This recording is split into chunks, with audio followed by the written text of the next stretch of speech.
Assalamualaikum warahmatullahi wabarakatuh. Alhamdulillahi rabbil alamin. Wassalatu wassalamu ala asyrafil anbiya wal mursalin. Nahmaduhu wa nasta'inuhu wa nastaghfiruh. Wa na'udzu billahi min shururi anfusina wa min sayyiati a'malina. Man yahdihillahu fala mudilla lahu wa man yudlil fala hadiya lahu. Rabbi shrah li sadri wa yassir li amri wahlul 'uqdatam min lisani yafqahu qawli. Amma ba'd.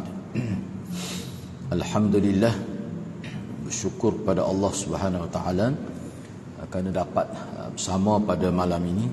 Insya-Allah pada malam ini saya akan sambung 10 prinsip keselamatan, selamat dunia dan akhirat.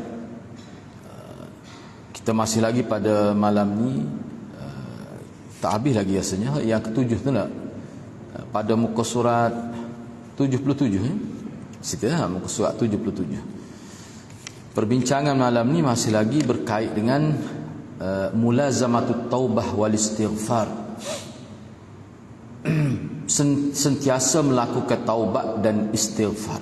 Mana istiqamah atau berterusan melakukan taubat dan istighfar merupakan salah satu daripada punca keselamatan dunia dan akhirat. Jadi tajuk ini kita telah bincang sebelum ini, cuma pada malam ni sebagai sambungan bahagian akhir lah muka surat 77 tu. Waqad qala an-nabi sallallahu alaihi wasallam. Cuba tengok yang teks Arab tu, terjemahannya di sebelah tu. Waqad qala an-nabi sallallahu alaihi wasallam, tuba liman wajada fi sahifatih istighfaran kathira. Nabi sallallahu alaihi wasallam telah bersabda, tuba, yakni bertuahlah liman, bagi sesiapa yang dia dapati dalam buku catatannya yang dicatat oleh malaikat itu istighfaran kathira, banyak istighfar. Kita semua ni ada buku catatan. Setiap amal perbuatan kita yang dikira berdosa dan berpahala ada dicatat. Dan saya telah sebut sebelum ni, kalau perbuatan-perbuatan yang biasa-biasa tu, setengah ulama kata tak catat. Misalnya anak ambil gelas daripada kanan, anak letak ke kiri, tu dia tak tulis tu. Ada setengah ulama kata begitu. Tapi kalau perbuatan-perbuatan yang dikira ada dosa, ada pahala, itu ditulis. Jadi antara yang Nabi sebut, antara perkara yang dianggap bertuah seseorang itu dalam buku catatan dia tu, kalau banyak dia beristighfar, dah banyak tulis waktu ni istighfar, banyak tersebut istighfar, maka tubah, bertuahlah itu. Itu tanda kebaikan kepada seseorang. Itu maksudnya. Kemudian kedudukan hadis tu sahih ataupun tidak, di bawah tu dia ada buat tu. Hadis ni hadis sahih. Takhrij tu ada nota kaki di bawah tu. Lihat sendirilah itu. Baik, seterusnya. Walihada kana an-nabi sallallahu alaihi wasallam yukthiru min at-taubah wal istighfar fi yawmihi wa lailatihi. Fa an Abi Hurairah radhiyallahu an qala sami'tu Rasulullah sallallahu alaihi wasallam yaqul wallah inni la astaghfirullah wa atubu ilaih fil yawm akthara min 70 marrah. Oleh kerana inilah ni Nabi sebut dalam hadis tadi, bahawa orang yang banyak dalam buku catatan dia tu banyak istighfar, orang itu dikira bertuah lah. Kerana itulah ataupun kerana inilah, maka Nabi SAW banyak melakukan taubat dan istighfar. Mana setiap hari, yaumi, pada hari dan pada malamnya. Maknanya siang hari pun bertaubat dan beristighfar, malam hari pun begitu juga. Dan Nabi lakukan perkara itu dengan banyak sekali. Dalam setengah riwayat sebut 70 ni sini. Dalam setengah riwayat sebut 100 kali. Ada belakang tu dia buat tu. Cuba kita tengok. Maka diriwayatkan daripada Abi Hurairah radhiyallahu anhu, beliau berkata, Sami'tu Rasulullah yaqul, sami'tu Rasulullah sallallahu alaihi wasallam yaqul, saya telah mendengar Rasulullah sallallahu alaihi wasallam berkata, wallahi, demi Allah, sesungguhnya aku akan meminta keampunan. Itu manalah astaghfir. Sesungguhnya aku akan mohon keampunan kepada Allah. Wa atubu ilaih, dan aku akan bertaubat kepadanya. Fil yaum, dalam sehari, aktsara min 70 marrah, lebih 70 kali. Nabi bersumpah, wallahi, demi Allah, mana setiap hari ana boleh sebut gini terjemahan, setiap hari paling kurang 70, sebab dia tak ada sebut kurang daripada tu. Hak lebih ada, hadis bawah tu lebih daripada 70, yakni 100 kali. Wa an Ibnu Umar, diriwayatkan daripada Ibnu Umar radhiyallahu an qala, in kunna lana'uddu li Rasulillah sallallahu alaihi wasallam fil majlisil wahid 100 marrah rabbighfirli wa tub alai innaka antat tawwabur rahim. Diriwayatkan daripada Ibnu Umar, dia kata sesungguhnya kita ni, makna dia ada sahabat lah, kita kira, memang kita kira, bukan kata agak-agak dak. Tu makna sebab ada lam tu, mana kira ni kira sengerti. Kita kira Rasulullah ni dalam satu majlis 100 kali dia kata gini. Gapo dia kata dalam satu majlis? Ni kita ni satu majlis ni, maknanya dia dengar Nabi kata ke dia, Rabbighfirli, ya Allah, ya Tuhanku, ampunilah aku, wa tub alai, dan terimalah taubatku, innaka antat tawwabur rahim, sesungguhnya engkaulah Tuhan yang maha menerima taubat, lagi maha mengasihani. Berapa kali? Dalam satu majlis 100 kali dia sebut. Baik, daripada dua hadis ni kita boleh buat kesimpulan bahawa apa yang disebut oleh Rasulullah ni sebenarnya untuk menunjukkan bahawa Rasulullah ni seorang hamba yang sentiasa bersyukur. Tanda syukur pada dia tidak buat dosa. Nabi ni kan maksum, tak buat dosa kecil, dosa besar tak buat. Tapi apa dia bertaubat, istighfar sampai 70 kali, lepas tu sampai 100 kali. Dalam satu majlis 100 kali kata Rabbighfirli wa tub alayya innaka antat tawwabur rahim, tu sampai 100 kali. Nak ayat dia ni hamba yang bersyukur, hamba yang, kalau kita sebut bahasa Kelantan, hamba yang reti bahasa. Dia tahu dah dia tidak berdosa, dia reti bahasa. Maknanya dia faham dia ni siapa, Allah tu siapa. Walaupun Allah angkat kedudukan Nabi ni tinggi, bukan banding dengan manusia, banding dengan Nabi lain, banding dengan Rasul lain, dia paling lebih. Tak usah banding dengan kita manusia biasa ni, banding dengan Nabi-Nabi, dia paling lebih. Tapi hubungan dia dengan Allahnya sampai 100 kali dalam satu majlis, beristighfar, bertaubat dan memuji Allah. Tak apa tu. Hak ni dia nak ayatnya Nabi. Kalau kita nak buat lebih, misalnya kita nak buat 200 lah, sekali buat, tak apa, boleh. Hak ni sebab dia tidak sebut had secara umum. Hak Nabi sebut ni dia buat. Hak ni kalau dalam syarah hadis bukan nak ayat had setakat tu. Tak ada ulama kata sekat tu tak boleh lebih. Hak ni kebanyakan ulama mengatakan lil iktsar, untuk menunjukkan bahawa Nabi buat banyak, bukan nak ayat had, bukan untuk menyatakan had, tapi nak menyatakan banyak. Dia ada setengah-setengah orang panggil zikir Nabi, ucapan Nabi tu dia bukan nak ayat had, jumlah dia nak ayatnya banyak. Itu. Kalau dalam syarah hadis sebut gitu, sebab tu dia kata sampai 100 kali. Sebab dalam riwayat lain sebut istighfar saja 100 kali. Hak ni dak ni. Istighfar, taubat, dia rangkas sekali. Rabbighfirli wa tub alayya. Lepas tu dia sebut innaka at-tawwab ar-rahim. Tu. Sampai 100 kali satu majlis. Hak ni kalau kita tengok dalam itu, Nabi sebenarnya dia tidak kira, sahabat kira. Kalau hak Nabi sebut hak dia buatnya, dalam riwayat kata 100 kali tu, hak tu sahabat juga sebut, sahabat dengar. Jadi apa Nabi sebut tu sahabat dengar, dia nak ajar kepada sahabat. Sebab tu kesimpulan daripada hadis ni juga yang kedua, Hak Nabi buat ni sebenarnya adalah untuk mendidik umat dia yang berdosa ni, supaya mereka kena lipat ganda. Aku ni hak tak ada dosa pun 100 kali. Lepas tu hak berdosa sama ni, nah, sepatut kena banyak lagi lah. Itu maksud dia nya. Boleh. Dia sebut dia gini, sebab dalam setengah riwayat tak sebut 3 kali. Setengah riwayat sebut 3 kali. Jadi hak tu tidak termasuk dalam orang panggil bilangan yang mahdud, yang terbatas setakat itu. Boleh lebih pun. Bahkan anda tengok dalam fiqh zikir, fiqh doa, dia kata hak ni kita boleh baca di luar, tidak selepas solat pun boleh. Hak tu dia bebas lah. Bebas. Tapi kalau hak 33 kali tu, ramai ulama kata hak tu mahdud. Memang Allah maksudkan dia punya bilangan tu.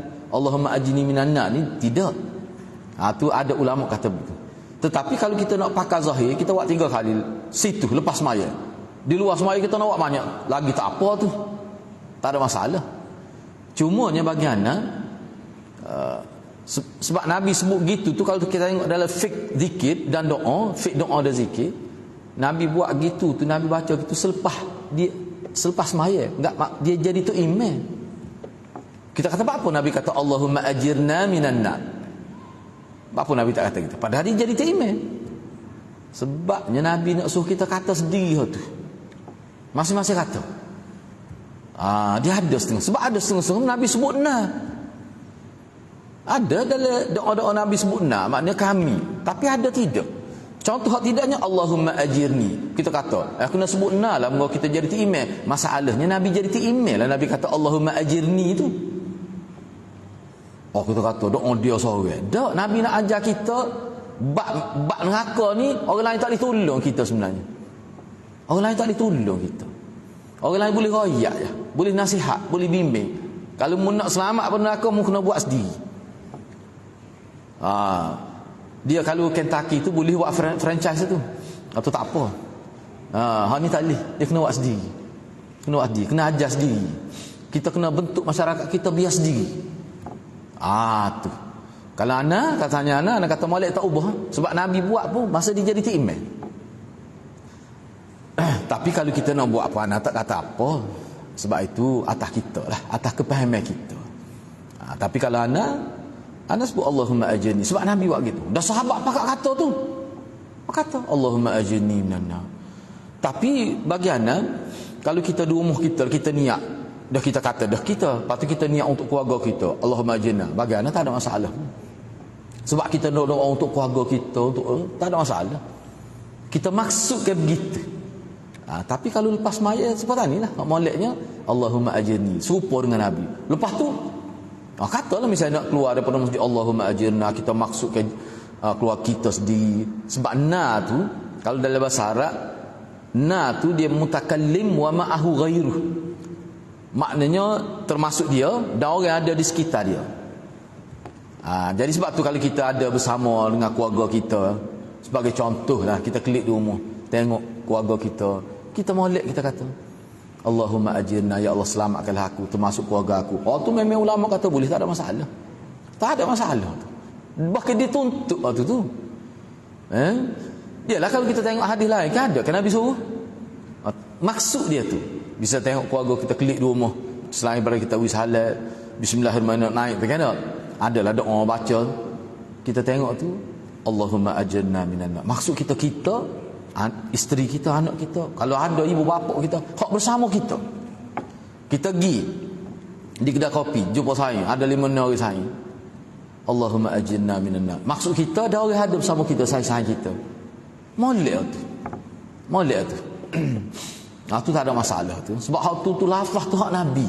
Lafaz tu hak Nabi.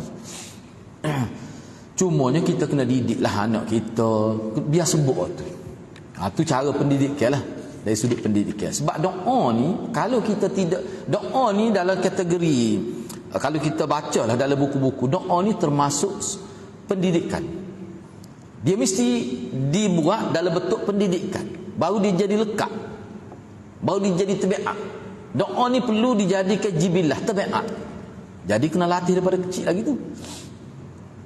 Misalnya ni ulama sebutlah, Misalnya doa pagi petang, waktu tu kalau kita nak guna istilah wajib kena didik anak-anak tu. Wajib dengan mesti.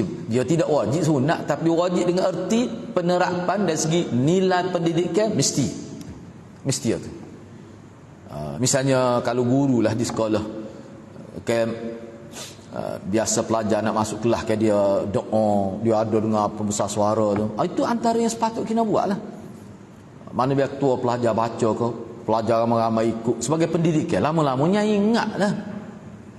Ni duk baca yang hana-hana nak masuk kelas tu. Yang pening lah. Hak Nabi terang ketemu, bui hak tu. Lepas tu nak kelik wui pula alah petang. Gitu kan. Maknanya kita mendidik anak kita supaya bergantung kepada Allah dalam semua keadaan. Itulah pendidikan agama sebenarnya. Jadi anak kita membesar dalam keadaan dia tak sedar, dia lekat sunnah Nabi. Membesar dalam keadaan kita didik dia, tak payah duk ceramah ke budak-budak ni. Ajar benda lagu tu. Ceramah dia tak ingat. Tu neraka ke banyak dah kecik nak. Kita ajar gitu ya. Bagus tu.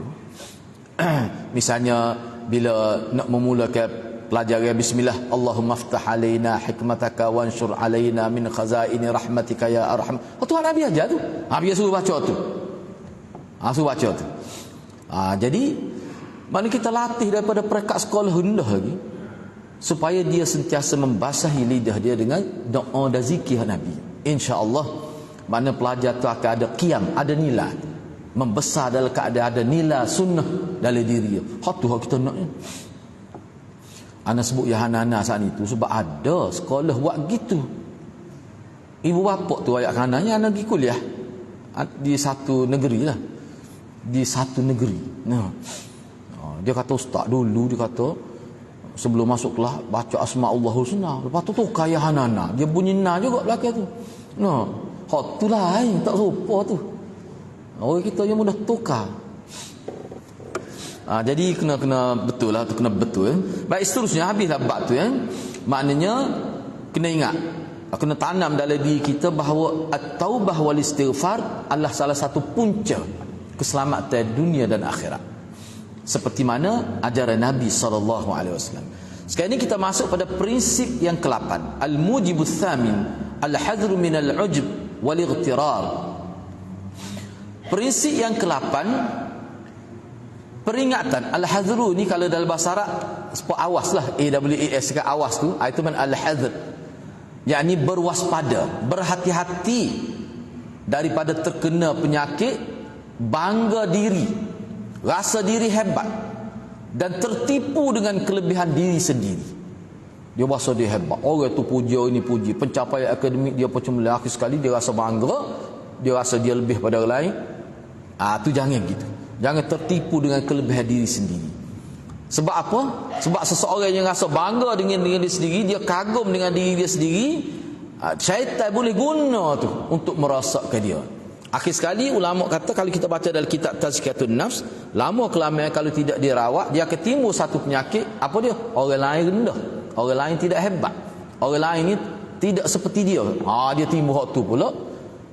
Tu jadi penyakit lain pula. Cuba kita tengok di sini. Sebab itulah Nabi ajar kita bila timbul perasaan gitu kita kena istighfar. Astagfirullah, auzubillah. Timbul rasa hebat aku. Timbul syaitan dia akan buat gitulah, nak merosakkan kita. Lalu semaya mari lagi. Aku mari semaya. Mari masjid. Tok bela mari lewat dia tu. Dia mari tu. Tugak bila mari gitu tugak hadirat dia rasa lebih. Na'udzubillah. Kita minta berlindung pada Allah. Sebab tu orang panggil waswasatun min wasawisis syayatin. Itu tu termasuk dalam hembusan syaitan nak merosakkan diri kita. Dia tu penyakit tu. Sebab tu ulama kata kali Imam Ghazali dia panggil ilah ni ujub ni Imam Ghazali kata illah, penyakit. Penyakit apa? Illatul qulub, illatul qalb. Illatun min ilalil qulub. Salah satu penyakit daripada penyakit-penyakit hati. Kalau tak buat, dia boleh menyebabkan terbuka kepada penyakit-penyakit lain. Inilah kita nak bincang. Bahaya penyakit ni. Sebab apa? Sebab orang lain tak tahu. Orang lain tak tahu. Sebab benda bersifat rohani. Tiba-tiba tu yang dia sendiri pun tak sedar. Bahaya lah. Bahaya. Cuba kita tengok. Jadi jangan tertipu dengan kelebihan diri sendiri. Bahkan kita bersyukur dan kita beristighfar kepada Allah. Alhamdulillah, astagfirullah, astagfirullah. Tu nak turun tu supaya syaitan, nak tutup pintu supaya syaitan tidak boleh ganggu. Baik. Wa min mujibatin najah alla yu'jibul mar'u bi 'amalihi salih wa alla yaghtarra bi nafsihi wa bi ta'atihi. Antara sebab-sebab yang boleh memberi sebab-sebab keselamatan yang menyebabkan kita selamat khususnya di hari akhirat, apa dia? Alla yu'jibul mar'u, bahawa seseorang itu dia tidak kagum bi'amalihi salih, dengan perbuatan-perbuatan baik dia. Bi'amali salih itu dengan perbuatan-perbuatan baik dia. Kalau bila dia buat sesuatu, dia kena banyak istighfar. Takut syaitan boleh ganggu. Kalau timbul penyakit ujuk ni kan, tak khabar dia sengih sore no. Rupanya dia duduk tengah kagum dengan diri dia sendiri. Kalau ada kelepasnya mama, kena wilal itu. Takut dia lama. Takut dia lama kan. Wa alla yaghtara bi nafsi wa bi, dan agar seseorang itu tidak tertipu. Yaghtara tu tertipu. Allah tu kalau ngaji bahasa Arab asalnya an la, dia gabung, idgham. An la bila gabung jadi Allah, bahawa maknanya tidak molek lah. Mana tidak molek, ataupun janganlah seseorang tu berasa kagum. Tidak molek seseorang itu kagum terhadap diri dia sendiri, kelebihan diri, dan juga kerana ketaatan dia dalam agama. Bagus dia ni, semaya tak tinggal, orang lain tak tahu, dia mai tajuk sama, dia kata pada hati dia. Kalau dalam kitab kalau dalam kitab Ibnul Jauzi tu, Talbis Iblis tu, dia ada sebut. Dia duduk sehari dia ingat, dia kata berkali tak lama respon dia mari nyakit tu. Orang lepeh tu tak kena nyakit. Dia tu orang panggil ujub lah tu. Dia tak tunjuk amalan dia. Kalau tunjuk ni dia panggil mira, yakni riak itu. Dia tak tunjuk. Orang lain tak tahu, tapi dia ada bangga, dia kelih orang lain. Tengok dari ni tak ada ital mana bapak ni. Dia mari. Tu bahaya tak? Batu bara ni nyakit jiwa ni. Serius tu. Tu. Baik, seterusnya wa an yahzara min zalika ashaddal hadr, dan hendaklah seseorang itu berhati-hati daripada bangga terhadap diri sendiri. Ashaddal hadr, berhati itu dengan sepenuhnya. Kalau orang belajar bahasa Arab, ashaddal hadr dia panggil maf'ul mutlaq. Makna berhati-hati dengan sungguh-sungguh, jangan main-main. Itu maksud dia. Tak boleh buat gora ni, nyakit berat ni. Kena ni kan? Orang Kelantan panggil tak habis makan lah, kena nyakit ni. Kalau tak buat cepat-cepat, dia berasa sedap pula dengan perasaan itu, sodah dia tidak. Boleh rosak. Dan bahayanya wujud ni, orang dia tak sedar, orang lain pun tak tahu dia rosak. Nampak pakai piah pun kita. Nampak pakai sebas pun kita mari masjid baca Quran, tetapi rosak dah hati dia. Gimana wujud? Sebab wujud ni bagi dalam. Bahaya ni.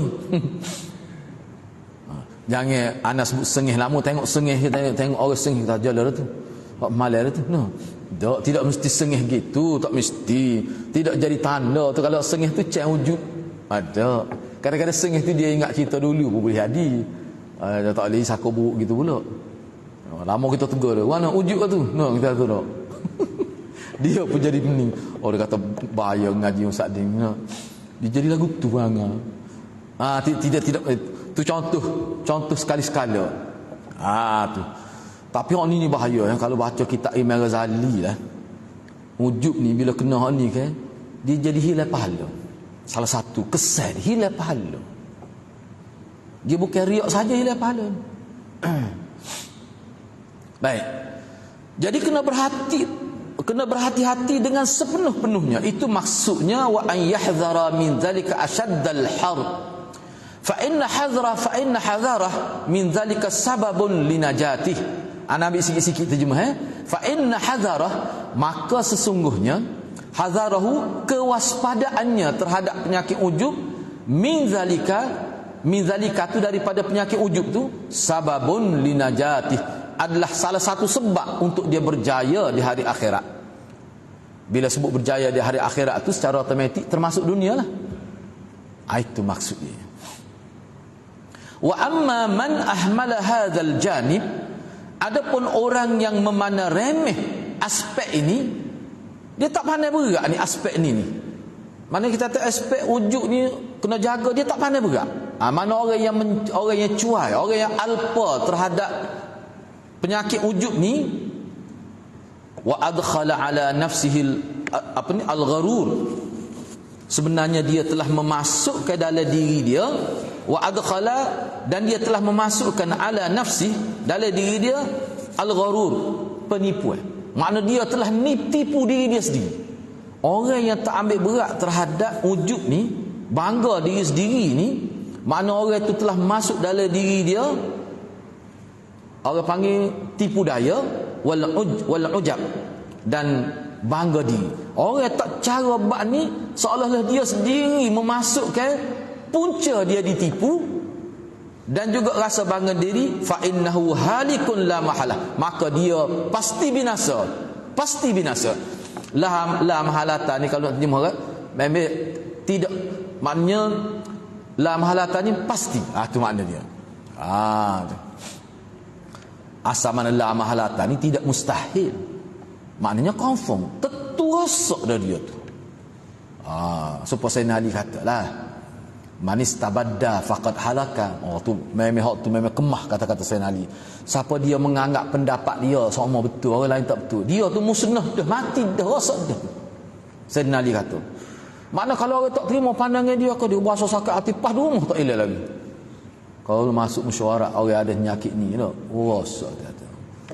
Bila orang tak terima penyakit dia, dia masai muka siapa habis mesyuarat. Ada kena penyakit lagu tu.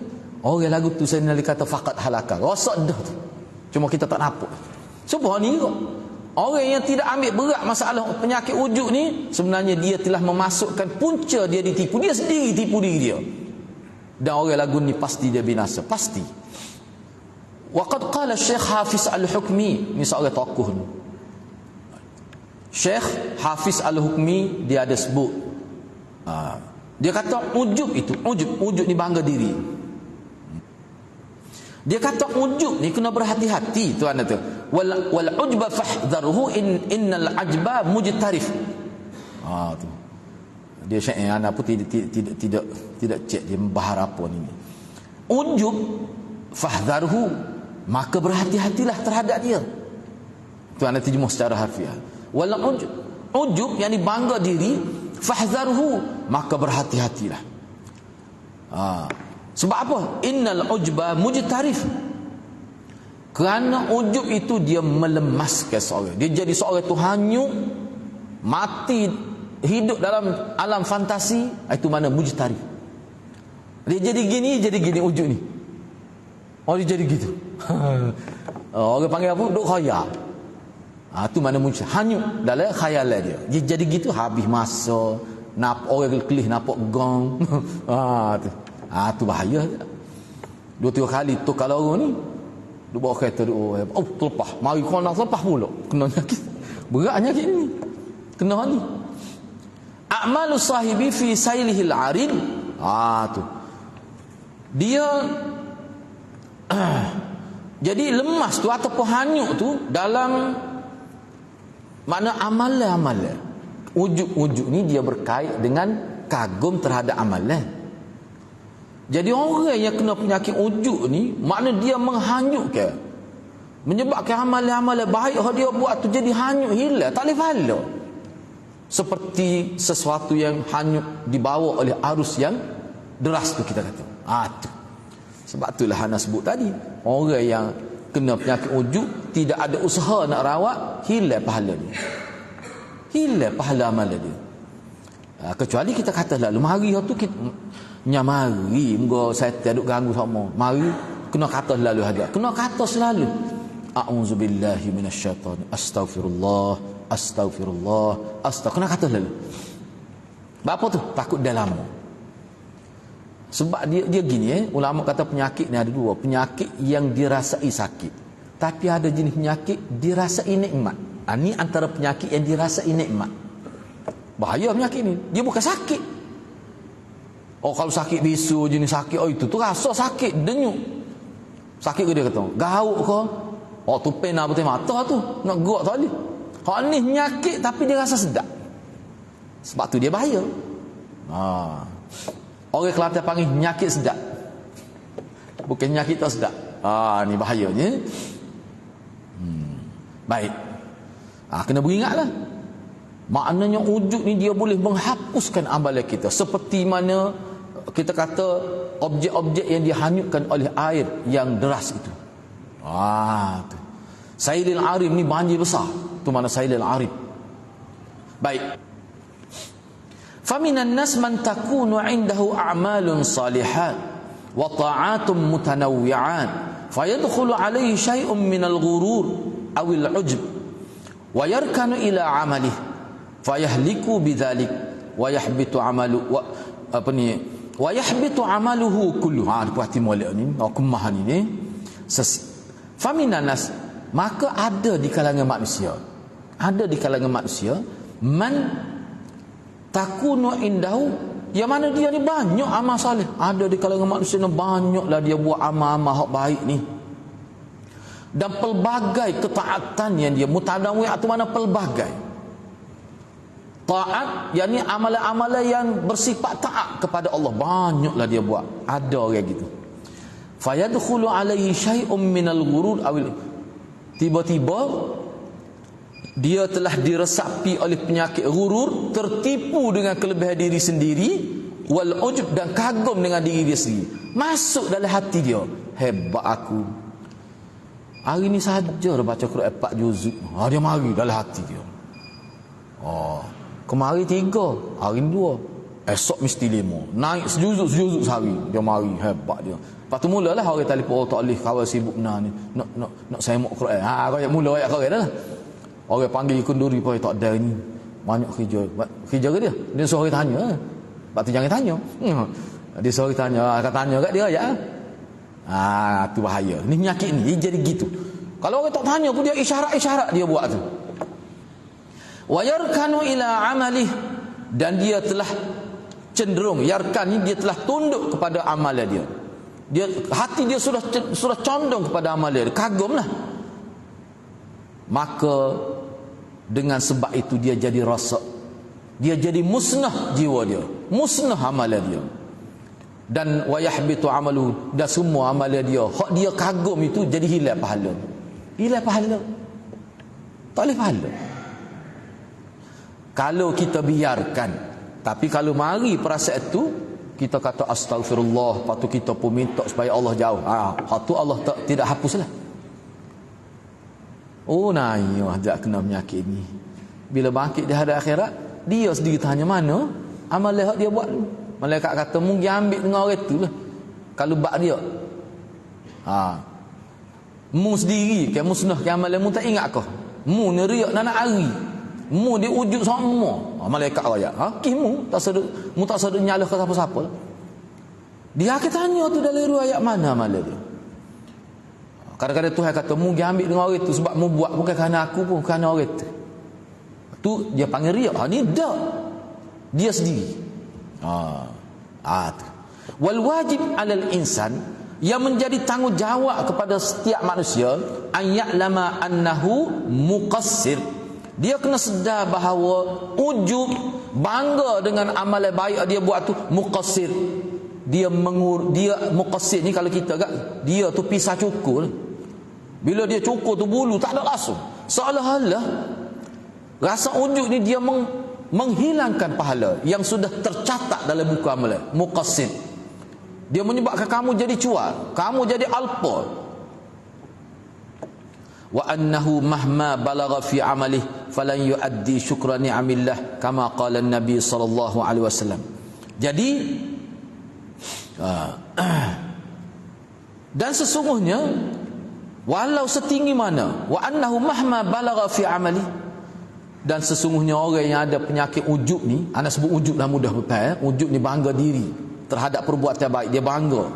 Sesungguhnya orang yang kena penyakit ni, mahma balagha fi amali, walau setinggi mana, sebanyak mana amalan dia, falan yuaddi syukran ni'amillah alaihi, dia tidak menjadi seorang yang bersyukur dengan nikmat Allah. Sedekah boleh melakukan ibadat dengan banyak ni satu nikmat Tuhan. Jadi orang yang sentiasa ada penyakit ujub, tidak ada usaha buat penyakit ujub, orang ni walaupun setinggi mana amalan dia pun, dia tidak akan jadi bersyukur kepada Allah. Dah amalan dia pun hilang, hati dia pun tidak ada, hilang keberkatan itu. Seperti mana Nabi bersabda, ana habis sedikit lagi. Kita pun habis sini. Seperti mana Nabi SAW bersabda, lan yudkhila ahadan amaluhu al-jannah. Qalu wala anta ya Rasulullah. Qala la wala ana illa an yataghammadani Allah, illa an yataghammadani Allah bi fadlin wa rahmah. Ni hadis ni dalam Bukhari Muslim ada. Sekali-kali dia gini kalau orang ngaji bahasa Arab, bila lan dia masuk dalam fi'il mudhari' itu, dia makna taukid, sekali-kali. Walan tarda, sekali-kali. Walan tarda ankal yahud wan nasara, sekali-kali orang Yahudi tak akan redha, Yahudi Nasara. Dia ada makna gitu. Tu terjemah itu lagu mana? Tidak akan memasukkan. Tu kena tambah lagi terjemah itu, kena tambah. Sekali-kali. Dia ada makna ayat penegas. Sekali-kali amaluhu, amalan seseorang tidak akan memasukkannya dalam surga. Kita masuk surga ni bukan kerana amalan kita. Nabi sebut, kita semua ni hadirat, walaupun amalan sebanyak mana, bukan kerana amalan tu kita masuk surga. Nabi sebut. Maka bila Nabi kata gitu, sahabat pun tanya, qalu, telah bertanya oleh mereka, yakni sahabat, wala anta ya Rasulullah pun gitu juga ke? Kok kita sahaja tak boleh masuk surga dengan sebab amalan? Rasulullah gitu juga. Nabi kata, qala la, tidak, aku pun tak boleh masuk surga dengan amalan aku. La wala ana, tidak, aku pun tidak tak boleh juga. Illa, ni yang pentingnya, berarti molek, illa kecuali an yataghammadani Allah, kecuali bahawasanya Allah meliputi aku, Allah menyelubungi aku bifadlin, dengan kurniaannya, warahmati, dan rahmat dia. Nabi kata, soh kamu ni, kalau anak kecek Kelantan mudah, soh kamu, aku ni nak masuk surga ni bukan kerana amal, kerana rahmat Allah, kerana kelebihan yang Allah beri. Sebab tu kita bila kita baca Quran, kita minta Allah terima. Kita buat amalan, kita minta Allah terima. Kita minta supaya Allah memberi berkat pada amalan kita. Apa tu? Sebab amalan tu dalilur rahmah, punca dapat rahmat. Semua ulama kata amalan kita ni punca dapat rahmat. Sebab tu bila kita buat amalan, kena jaga molek amalan ni. Sebab dia jadi punca dapat rahmat tu. Tiba-tiba beramal riak ada, beramal ujub ada, nak dapat rahmat mana? Kena ingat hadirat, ni kata kunci dia. Kita nak dapat rahmat Allah ni melalui amalan-amalan baik kita. Jadi kena jaga molek lah amalan tu. Sebab tu aset kita tu. Sebab amalan kita tu aset kita untuk dapat rahmat Allah. Tiba-tiba hop tu rosak. Beratlah kalau tu. Itu maksud dia. Gitulah dia. Lepas tu seterusnya tu kita bincang minggu hadapan lah, insya-Allah. Kita berhenti setakat tu dulu. Kau ada soalan nak tanya? Okay, kalau tak ada apa-apa soalan, kita tangguh setakat tu. Insya-Allah kita sambung perbincangan ini pada minggu hadapan. Mudah-mudahan Allah berkati kita semua. Aku qauli hadza wa astaghfirullahal azim li wa lakum. Wassalamualaikum warahmatullahi wabarakatuh.